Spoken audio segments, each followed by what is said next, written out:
আর এই কথাগুলো বললে আমাদের অনেক আলেম ওলামারা ঠাট্টা করে, কয় মিয়া বাংলাও জানো না, আরবিও জানো না, এলেম নাই। মানে আমরা খুব এলেম নাই কিচ্ছু। এলেম খালি আল্লাহ এই দেশে পীর সাহেব হুজুর করে দিয়ে দিছে সব। এলেম যা দিছে সব কারে দিছে? খালি বাংলাদেশের পীর সাহেব হুজুরদেরকে ঢালি সব এলেম দিয়ে দিছে। আর কারো কাছে কোনো কিন্তু এলেম নাই। সবারই কয় জাহেল, সবারই কয় মূর্খ, সবাই কিচ্ছু জানে না। খালি সব জানে কারা? পীর সাহেবের করে আল্লাহ ঢালি সব এলেম দিয়ে দিছে। আচ্ছা শোনেন, এবার আসেন পীর সাহেব। আচ্ছা পীর সাহেবের আরবি কোন? এবার পীর সাহেব কি আরবি না বাংলা না ফার্সি? পিছনের ভাইরা কয় না, ওনারা মনে খুব অসন্তুষ্ট। কি ভাইরা আমার কথা বুঝতেছেন নাকি রাগ করছেন? তো কিছু কন না দেখি আপনারা। পীর সাহেব এটা বাংলা না ফার্সি না আরবি? জি ফার্সি। আচ্ছা এটার আরবি কোন? জি আরবি কি? আচ্ছা আমাদের দেশের একজন বিশাল বড় পীর সাহেব, যার লক্ষ লক্ষ মুরিদ আছেন, ওই পীর সাহেব হুজুর ব্যাখ্যা দিছেন, কে বলে কোরআনে পীরের কথা নাই? কোরআনে কারিমের মধ্যে আছে পীরের আরবি হলো ওলি। পীরের আরবি কি?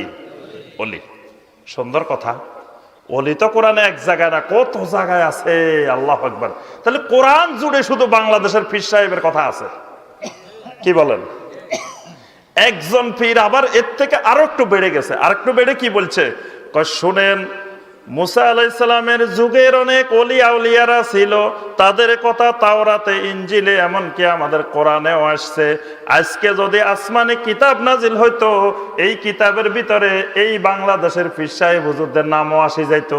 নাউজুবিল্লাহ। এ নাউজুবিল্লাহ কয় না দেখি? পীর সাহেব হুজুরদের নাম নাকি কোরআনেও আসি যাইতো। যদি আজকের যুগে কোরআন নাজিল হইতো, আসমানে কিতাব নাজিল হইতো। নাউজুবিল্লাহ।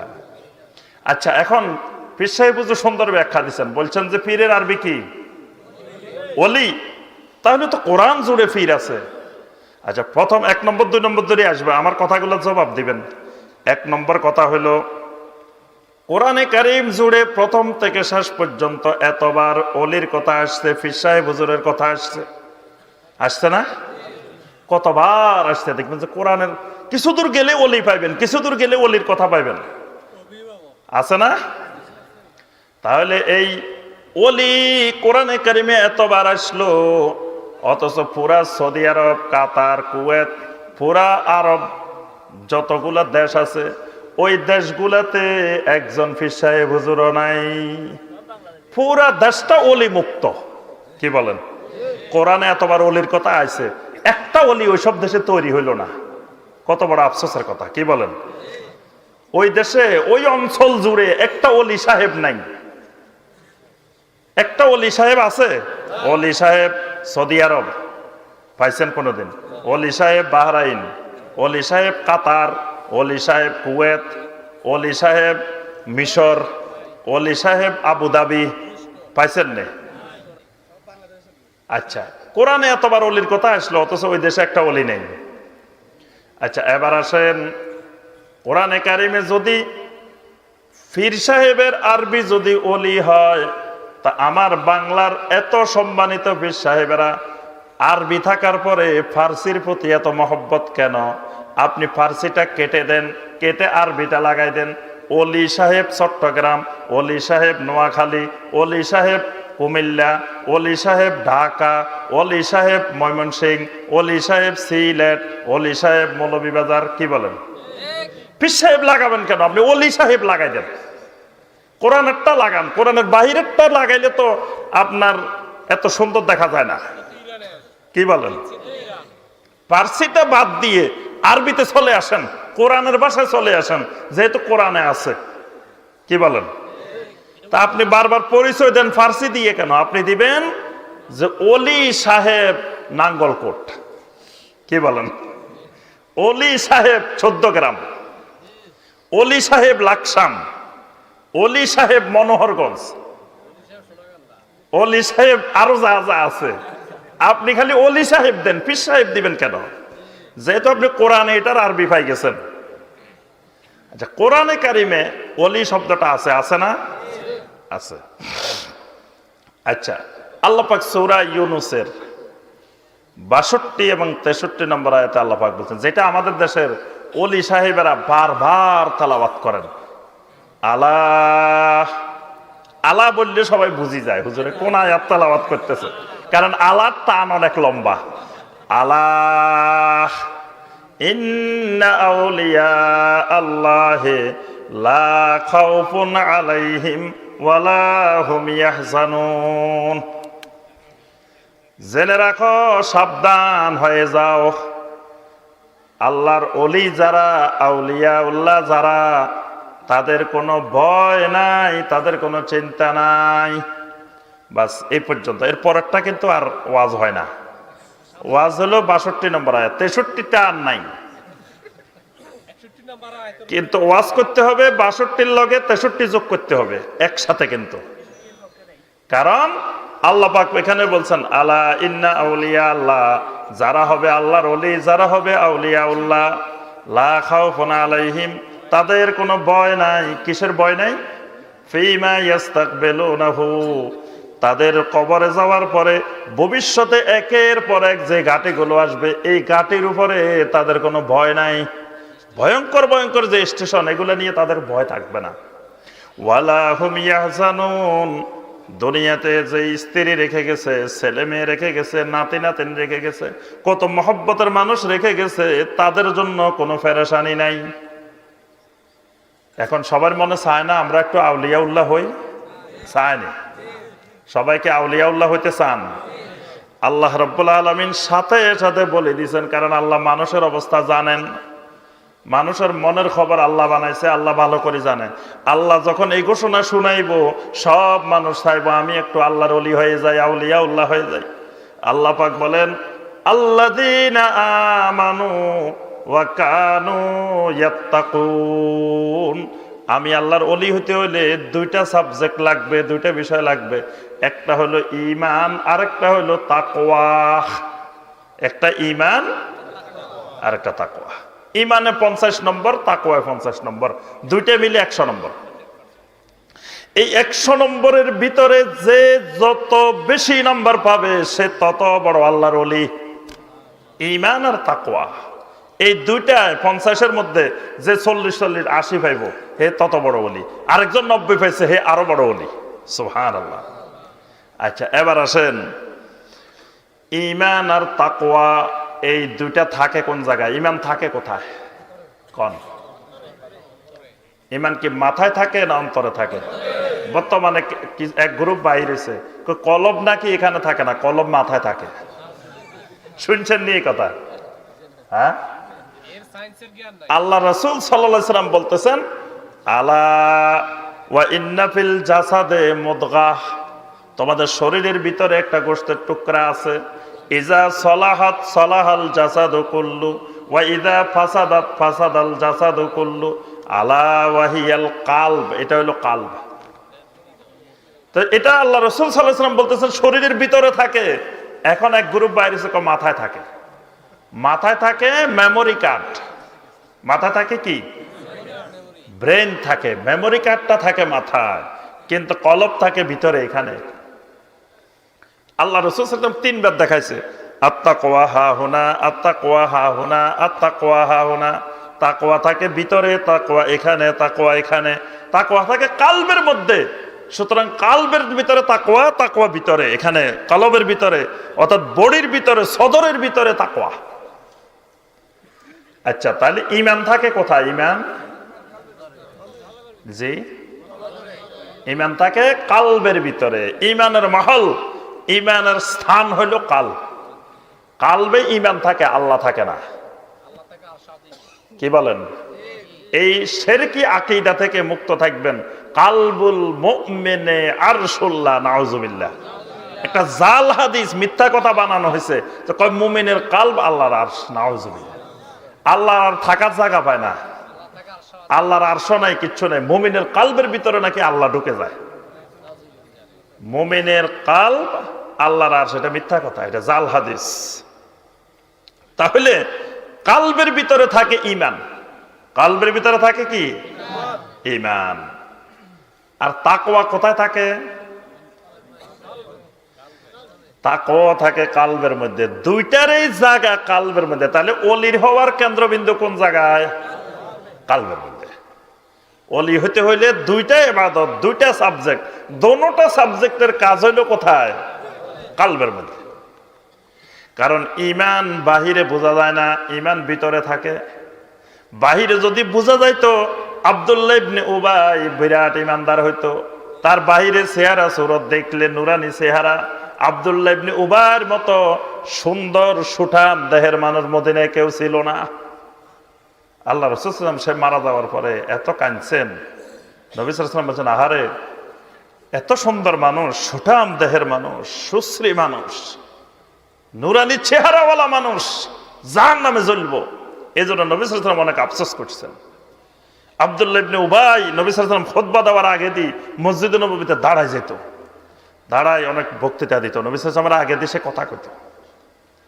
তার মতো সুন্দর মানুষ মদিনাতে ছিল না, এরকম স্বাস্থ্যবান সুন্দর মানুষ। কয়দিন আগে আমাদের দেশের এক বক্তা কইতেছে, দেখো আরা হুজুরের করে দেখো কি নুরানি চেহারা আরা হুজুরেরা। তো আরা হুজুরেরা ওই আঙ্গুরের রস খাওয়াইলে, বেদানার রস খাওয়াইলে বসায় বসায় ফার্মের মুরগির মতো, তো চেহারা তো সুন্দর হবেই। কি বলেন? যদি তোয়ারা হুজুরেরা সারা রাত না ঘুমায় ইবাদত করতো, যদি তাহাজ্জুদ পড়তো, কিয়ামুল লাইল করতো, রাত্রে কান্নাকাটি করতো, তো এত নুরানি চেহারা থাকতো না। কি বলেন? আল্লাহ পাক মানুষের চেহারার দিকে তাকায় না, তাকায় কিসের দিকে? ইন্নাল্লাহা লা ইয়ানজুরু ইলা সুওয়ারিকুম, আল্লাহ পাক তোমাদের চেহারা সুরতের দিকে তাকান না। ওয়া আমওয়ালিকুম, তোমাদের মালের দিকে, সম্পদের দিকেও তাকান না। ওয়ালাকিন ইয়ানজুরু ইলা কুলুবিকুম ওয়া আমালিকুম, আল্লাহ তাকান তোমাদের কলবের দিকে। কলবটা কত সুন্দর এটার দিকে রব্বুল আলামিন তাকান। ওই মুখটা কত সুন্দর, কত সুশ্রী, এটার দিকে আল্লাহ তাকান না। যুগে যুগে কত কাফের ছিল, চেহারা কত সুন্দর। আব্দুল্লাহ ইবনে উবাইর চেহারা অনেক সুন্দর, বডি অনেক সুন্দর, কিন্তু লোকটার অন্তরে মুনাফিকি, ঈমান নাই। কিন্তু বাইরে দেখা গেছে, বাইরে দেখা যায় না, এটা গোপন। ঠিক তাকওয়াও থাকে গোপন, তাকওয়াও থাকে কলবের ভিতরে। তাইলে আল্লাহর ওলি হওয়ার জন্য যে দুইটা জিনিস, দোনোটা জিনিস থাকে কলবের ভিতরে, গোপনীয় জিনিস, কেউ দেখে না, কেউ জানে না। এই জন্য দুনিয়াতে একজন মানুষ কোনোদিন আরেকজন মানুষের আল্লাহর ওলি ঘোষণা দিতে পারে না। এই সূত্র মনে রাখবেন। আমাকে যদি কন যে ডক্টর ইমাম হোসেন আছে আজকে বিরাট এক আল্লাহর ওলি আছে, আপনার ঈমান নাই। কারণ আপনি জানলেন কেমনে আমি আল্লাহর ওলি? কি বলেন? আপনি জানছেন কেমনে? কারণ আমার ওলি হইতে হলে দুটা জিনিস লাগবে, একটা ঈমান আর একটা তাকওয়া। দোনোটা তো আমার কলবে গোপন জিনিস। এই গায়েবী জিনিস, গোপন জিনিস আপনি জানলেন কেমনে? কেউ যদি গায়েবের দাবি করে, হে তাগুত। কেউ যদি কয় আমি ডক্টর ইমাম হোসেনের কলবে কি আছে আমি জানি, আপনি তাগুত হয়ে গেছেন। আপনি আমার আল্লাহর ওলি ঘোষণা দিয়ে আপনি জাহান্নামী হয়ে গেছেন। আপনি কেমনে জানলেন আমি আল্লাহর ওলি? কারণ দুনিয়াতে কে আল্লাহর ওলি এইটা জানার ক্ষমতা জমিনে কোনো মানুষের নাই, কেউ বলতে পারবে না। কারণ দুটা গোপনীয় জিনিস, এটা আল্লাহ ছাড়া আর জমিনে কেউ বলতে পারবে না। কারণ আপনার অন্তরে কি আছে, ওই ভাইয়ের অন্তরে কি আছে, কার অন্তরে কি আছে। আমি বাহ্যিক চেহারা সুরত দেখে মনে হইতেছে বিরাট বুজুর্গ আল্লাহওয়ালা, কিন্তু অন্তরে কি আছে আমি জানি না। এটা একমাত্র আল্লাহ রাব্বুল আলামিন জানেন। এই জন্য আমাদের দেশে তাওহীদ না বুঝার কারণে, ঈমান না বুঝার কারণে, আকীদা না বুঝার কারণে একজন আরেকজনের আল্লাহর ওলি কয়। ওলির ব্যবসা চলে বাংলাদেশে। আর আরব দুনিয়ার মানুষ ঈমান বুঝার কারণে, তাওহীদ বুঝার কারণে এই জাতীয় শিরকি কাজ করে না, একজন আরেকজনের আল্লাহর ওলি কয় না। এই জন্য ওই দেশে ওলি নাই, এই দেশে সব ওলি।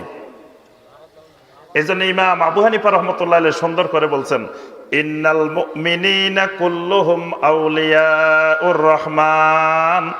জমিনে যত ইমানদার আছে, যত মুমিন আছে, সবাই আল্লাহর ওলি। সুবহানাল্লাহ, সব আল্লাহর ওলি জমিনে যত ইমানদার আছে। কারণ আল্লাহই তো কোরআনে ঘোষণা দিয়েছেন, আল্লাহু ওয়ালিয়ুল্লাযীনা আমানু, আল্লাহ হলেন ঈমানদারদের ওলি। তা আল্লাহ আপনার ওলি, আপনি আল্লাহর ওলি না? আমি অনেক জায়গায় মাহফিলে গেলে জিজ্ঞেস করি, ভাই আল্লাহর ওলি কে কে আছেন? চুপ করে থাকে, কেউ নাই। আল্লাহ কয় এই মাহফিলে যতজন বসে রয়েছে এরা সব আমার ওলি। এরা কয় না না না না নাউজুবিল্লাহ, আমি কিন্তু আল্লাহর ওলি না, খবরদার আমি কিন্তু আল্লাহর ওলি না। দেখেন কি অবস্থা। আল্লাহ কয় এরা সব আমার বন্ধু, এরা কয় না না না আমি বন্ধু না। বন্ধু না হলে ইমান আনছি কেন? প্রত্যেকটা ইমানদার আল্লাহর ওলি। এই থিওরি যদি প্রয়োগ হয় তো আমাদের দেশে ওই ব্যবসা বন্ধ হয়ে যাব। এই জন্য এই সূত্র আমাদেরকে শিখায় না, সূত্র গোপন করে রেখেছে। কয়েকজন ওলি হয়ে বসে রয়েছে, আর বাকিরা যত দিনদার হোক, যত মুত্তাকিন হোক, এরা আর ওলি হওয়ার দরজা আর পাইব না। ওলির দরজা বন্ধ, খালি এক পরিবারে সীমিত। এই পরিবারে চোর আসলেও ওলি, ডাকাত আসলেও ওলি, সন্ত্রাসী আসলেও ওলি, জঙ্গি আসলেও ওলি, সব ওলি। আর এই পরিবারের বাহিরে যত আল্লাহওয়ালা, যত দিনদার, যত মানুষ আছে, কেউ আর ওলি হওয়ার সুযোগ পাবে না। এটা হিন্দুয়ানি কালচার, মুশরিকি কালচার, যে এই ব্রাহ্মণের বংশ, এটার মধ্যে সব ব্রাহ্মণ। নাম লিখতে কলম ভাঙি গেল ব্রাহ্মণ। এক পরিবারে হে আরবি এক লাইন পড়তে পারে না, তাও হে আল্লাহর ওলি। একটা হাদিস জানে না, একটা আরবি ইবারত পড়তে পারে না, দিন সম্পর্কে কোনো জ্ঞান নাই, তাও হে পীর সাহেব হুজুর। আরেকজন কোরআন এবং সুন্নাহর আলহামদুলিল্লাহ অনেক নলেজ, তাও এই আল্লাহর ওলি না। এটা হলো আল্লাহর ওলির ভ্রান্ত ধারণা, মিথ্যা ধারণা। এই জন্য আমি যে কথাটা বলতেছিলাম, তাহলে পীর সাহেবের আরবি কি পাইলাম? ওলি সাহেব। এই জন্য আমি অনুরোধ করব সম্মানিত সব পীর সাহেব হুজুরদেরকে, আপনারা ওলি পীর সাহেব বাদ দিয়ে ওলি সাহেব লেখা শুরু করেন। ওলি সাহেব লেখার পরে আমাদের প্রশ্ন, আপনি যে আল্লাহর ওলি হয়েছেন জানলেন কেমনে? আগে প্রশ্ন নাই, আগে তো আপনি প্রশ্নের মধ্যে আসেন নাই, কারণ পীর সাহেব এটা কোরআনেও নাই, হাদিসেও নাই। তো সুতরাং কোরআন হাদিসের বাইরে হইলে এখানে প্রশ্নের কোনো অবকাশ নাই। এটা কোরআন হাদিসের বাইরে আপনি যা মনে হয় তাই করেন। যখন আপনি বললেন যে এটা কোরআনে আছে ওলি, ওলি সাহেব, তা আপনি নামের সাথে লাগান যে ওলি সাহেব নাঙ্গলকোট। তারপরে আমাদের প্রশ্ন হলো, আপনি যে ওলি সাহেব হয়েছেন জানলেন কেমনে? দলিল দেন আবার। বা আমরা যে আপনারা ওলি সাহেব ঘোষণা দিব, ওলি সাহেব তো গোপনীয় বিষয়, গায়েবী বিষয়, আমরা জানলাম কেমনে? আল্লাহকে আসমানের দি ফাঁকা করে আল্লাহ ঘোষণা দিছে আসমান থেকে, এই শুনো ওই নাঙ্গলকোটের অমুক অমুক আমার ওলি। এরকম কোন ঘোষণা আসছে না, কোন ওহী আসছে না। এত তো নবী নেই, ওহী কার কাছে আইব? তা আমরা জানলাম কেমনে আপনি যে আল্লাহর ওলি? আর আপনি কেমনে ঘোষণা দিলেন? ওলি তো জীবনে কোনোদিন নিজের ওলি ঘোষণা দিতে পারে না, পারে না। একজন সাহাবী পৃথিবীতে কারোর ওলি ঘোষণা দিছে না। সাহাবায়ে কেরামকে ওলি ছিলেন কিনা বলেন? খালি ওলি না, ওলির কি ছিলেন? বাপ। সাহাবায়ে কেরামের আল্লাহ পাক এমন ওলি, জান্নাতে সনদ লিখে দিয়ে দিছে, সার্টিফিকেট দিছে। সূরা তাওবার 100 নম্বর আয়াত পড়ে দেখবেন, ওয়াসাবিকুনাল আউয়ালুনা মিনাল মুহাজিরিন ওয়াল আনসার ওয়াল্লাযীনা তাবাউহুম বিইহসান রাদিয়াল্লাহু আনহুম ওয়া রাদু আন ওয়া আ'আদ্দা লাহুম জান্নাত। সুবহানাল্লাহ। সব সাহাবীরে আল্লাহ